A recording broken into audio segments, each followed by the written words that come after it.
Hello everyone and welcome back to the Artificial DM. This is going to be part 3 of Mad Academic's story, The Life and Times of Statblock Man, of Clerics and Conclusions. Part 1 was read by RPG Tales, and part 2 was read by Zflocco. If you haven't watched those parts yet, you guys know the drill. Anyway, on to this RPG horror story. Welcome back, dearest reader. Last we left this bard's tale was when Statblock Man declared himself the greatest hero for all to see. At last, we come to the conclusion of this sordid affair. Before you awaits more metagaming, more self-proclaimed heroics, and an event maddening I can still hear its echoing laughter. But first, the cast. DM, me, your humble narrator. Fighter, a player who had more patience than they had right to, and was quite vocal of their dislike toward the subject of our story. Barbarian, a quiet fellow who suffered mostly in silence. Artificer, a penchant for forgiveness and tolerance, though did speak out against Statblock Man. Sorcerer, the friend of Fighter and someone who also actively disliked Statblock Man. Cleric, a newcomer to the group and victim of Statblock Man's antics. Statblock Man, the legend himself, a man of metagaming prowess few have seen, and someone eager to bask in the spotlight for all to witness their greatness. He played an Aasimar Celestial Warlock and Grave Cleric multiclass. We can't go back. Ire still fresh, we began anew. Statblock Man was humbled, so thought I. The party was in somber spirits. No doubt they thought this narrator, their trusted DM, a fool of the highest folly. By this point, a Tempest cleric had joined our ranks and was warming themselves to the party as a whole. A noble spirit he was, and whilst quiet, he provided the party with a fresh face to engage in glorious role-playing with. Never to be outdone, Statblock Man once more regaled us with his troublesome tragic telling of terribleness. What arose next are what some may call shenanigans. While I have nothing against such endeavors, it was at a time most critical. For you see, the fighter had picked up a sword most foul, a cursed weapon that was draining away their very self. They had planned to leave the city via ship, but the ship's master was on a schedule, so they did what all fear most, split the party. Statblock Man, Fighter, Artificer, and Cleric went to a restricted part of the city. Barbarian and Sorcerer stayed with the ship, begging for time. As I mentioned last, the party had fallen ill of a notably nefarious noble. Yet, for some reason, unbeknownst to any of this day, to pass into the restricted area, while knowing that many guards were corrupt and in the pay of said noble, Statblock Man puffed out his chest and said, "Worry not, friends, for I know what to do!" His solution was to impersonate the captain of the guard belonging to that same nefarious noble. It seemed as if fate was turning, for the dice decreed a dismal failure for that wretched man of stats. His reaction was to flee the guard.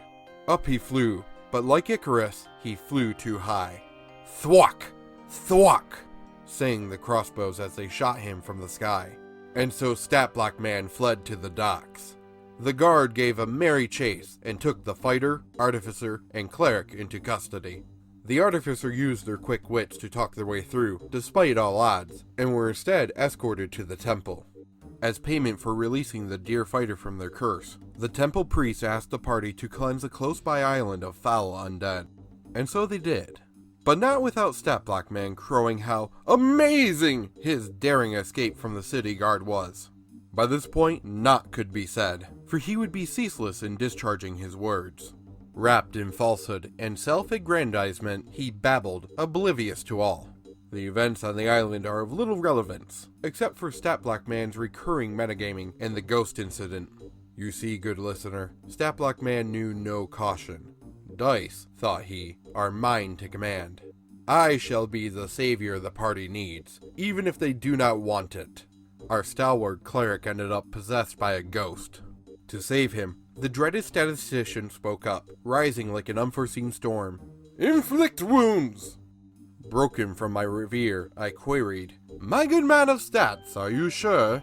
"Yes," he said, grim of voice. "There is no other way. The ghost must be expelled from our most virtuous cleric since he did not turn these foul undead as he should." Pause here. A moment to dwell and consider what Statblock Man said. To tell another what should have been done. And thus, he rolled once more.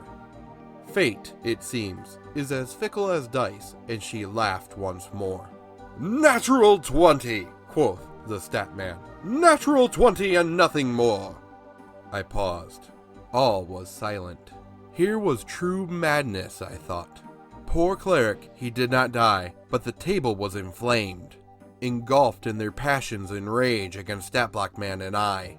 For he crowed mightily at the damage he dealt to his own ally, and I had allowed this to continue, not without effort to abate it, but hope was fading. By now, the fighter by this point was drained of will to play, the sorcerer likewise, and were this where our tale concluded, I would have left knowing all my failures were mine to bear. But 'tis not, by gods, there's more. Recall, fair audience, that the party had fallen afoul of a deceitful dame. A lady most wicked and powerful invited them to dinner, after the events on the island. None assented, for they felt a snare encircling them. The lady's guard insisted, their captain most vehemently, but no steel was drawn. No weapons clashed, until Statblock Man, who believed himself above consequence, attacked, shedding blood. His hubris sent him down in the first round, for he could not metagame against the guard captain, for this fell fellow was of my own design. Still, Statblock Man considered himself justified in his actions, crowing that he would win through, despite this setback. The party was forced to shed blood, and the city guard was called. Statblock Man was shocked when they were arrested. He grew grim, his crowing subsiding. The rest of the members could only offer him resentment. The fighter spoke out. "Look what you've wrought! You've fluked us!" Statblock Man, for once, had no defense for what he had done. But no apology passed his lips. No word of sorrow was uttered. He maintained that he was right and there was nothing else to be done, but he spoke those dreaded words. "It's what my character would have done!" The party was subsequently exiled from the party for many years, the barbarian and artificer speaking the most eloquently in the party's defense, but the damage was done. Valuable time and effort lost due to Statblock Man's hubris in ignoring consequence. Out of game, my friends were enraged. "Too much, too long," they cried. "This dreaded statistician must be exiled." And I concurred. I pronounced his doom to them all, one by one, most fittingly to him last. His desire for the forefront had cost him dearly. He offered no defense.